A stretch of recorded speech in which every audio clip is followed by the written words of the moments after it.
नमस्कार, अब दुनिया की फटाफट बुलेटिन में आप सभी का स्वागत है और नजर डालेंगे आज की खास खबरों पर।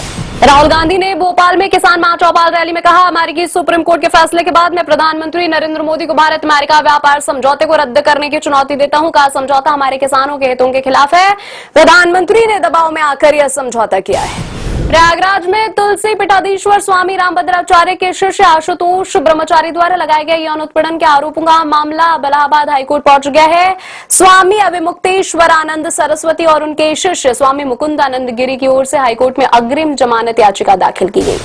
पश्चिम बंगाल में चल रही एसआईआर प्रक्रिया पर सुप्रीम कोर्ट का बड़ा फैसला। न्यायालय ने बंगाल एसआईआर में सिविल जजों को भी लगाने का निर्देश दिया।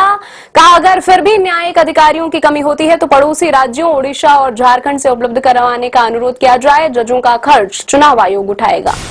दिल्ली पुलिस के एक अधिकारी ने बताया, एआई समिट में कमीज उतार कर किए गए विरोध प्रदर्शन के सिलसिले में गिरफ्तार किए गए युवा कांग्रेस के सदस्यों के खिलाफ दंगा करने के आरोप भी जोड़े गए हैं।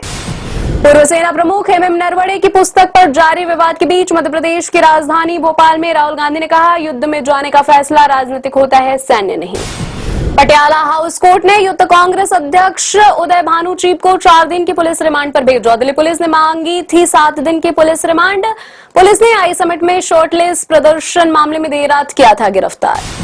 भाजपा नेता गौरव भाटिया ने उदय भानु चीप की भारत एआई प्रभाव शिखर सम्मेलन में युवा कांग्रेस के विरोध प्रदर्शन मामले में गिरफ्तारी पर कहा, राहुल गांधी ने भारत को शर्मिंदा करने के लिए साजिश रची थी। उन्होंने संविधान की प्रतिलिपि नहीं पढ़ी है। भारत के नेता प्रतिपक्ष भारत के सबसे कमजोर कड़ी हैं। भारत का हर नागरिक संविधान का पालन करता है क्योंकि यही सूत्र भारतीयों को एक दूसरे से बांधता है। राहुल गांधी यूथ कांग्रेस प्रमुख उदय भानु चीप की गिरफ्तारी पर भड़के। कहा, दिल्ली पुलिस की कार्रवाई सरकारी तानाशाही और कायरता। मुझे युवा कांग्रेस के अपने बब्बर शेर साथियों पर गर्व है जिन्होंने निडर होकर देश के हित में आवाज उठाई।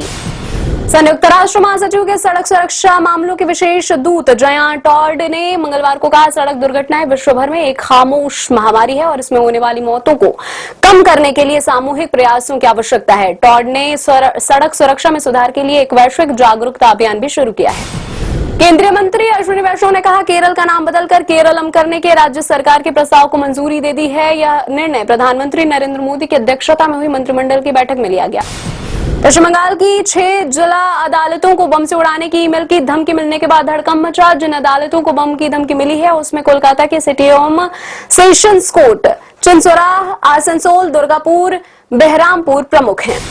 गुजरात सरकार ने सर्पदंश से होने वाली मौतों को कम करने के लिए वालसाड के धर्मपुर में राज्य का पहला स्नेक रिसर्च इंस्टीट्यूट शुरू किया है। यहां गुजरात के जहरीले सांपों से जहर एकत्र कर WHO प्रोटोकॉल के तहत एंटी वेनम तैयार किया जाएगा, जिससे स्थानीय मरीजों को अधिक प्रभावी इलाज मिल सकेगा। सूचना प्रसारण मंत्री अश्विनी वैष्णव ने कहा, मंत्रिमंडल ने 2026-27 सत्र के लिए जूट का न्यूनतम समर्थन मूल्य 275 रुपए बढ़ाकर 5,925 रुपए प्रति क्विंटल करने का फैसला किया। केंद्रीय मंत्री अश्विनी वैष्णव ने कहा, सरकार ने श्रीनगर में नए एकीकृत हवाई अड्डा टर्मिनल के लिए 1,667 करोड़ रुपए के प्रस्ताव को मंजूरी दी। वहीं पावर ग्रिड की इक्विटी निवेश सीमा को प्रति अनुषंगी 5,000 करोड़ रुपए से बढ़ाकर 7,500 करोड़ रुपए करने का फैसला किया। अमेरिका से लगातार बढ़ते तनाव और युद्ध की धमकी के बीच चीन ने ईरान की तरफ बढ़ाया मदद का हाथ। दोनों देशों के बीच एक अहम डील लगभग पूरी होने वाली है। इसके तहत ईरान को चीन में बनी CM-302 मिसाइल मिलने वाली है। नेपाल के कार्यवाहक मुख्य निर्वाचन आयुक्त रामप्रसाद भंडारी ने कहा, नेपाल में 5 मार्च को होने वाले आम चुनाव के नतीजे मतपत्रों की गणना के 24 घंटे के भीतर जारी कर दिए जाएंगे। पाकिस्तान के अडियाला जेल में बंद पूर्व प्रधानमंत्री इमरान खान को फिर जेल भेजा गया। अधिकारियों ने बताया, मंगलवार तड़के आंखों की बीमारी के इलाज के लिए खान को इस्लामाबाद के अस्पताल ले जाया गया था।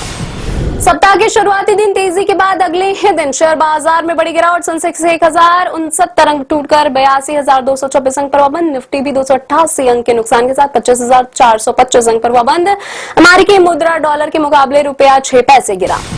रिलीज से ठीक पहले द केरला स्टोरी 2 एक बार फिर सुर्खियों में है। केरल हाईकोर्ट ने निर्माताओं को निर्देश दिया कि सिनेमाघरों में रिलीज से पहले कोच्चि में कोर्ट के लिए विशेष स्क्रीनिंग आयोजित हो। अदालत ने साफ कहा कि केरल के लोगों की चिंताओं को नजरअंदाज नहीं किया जा सकता है।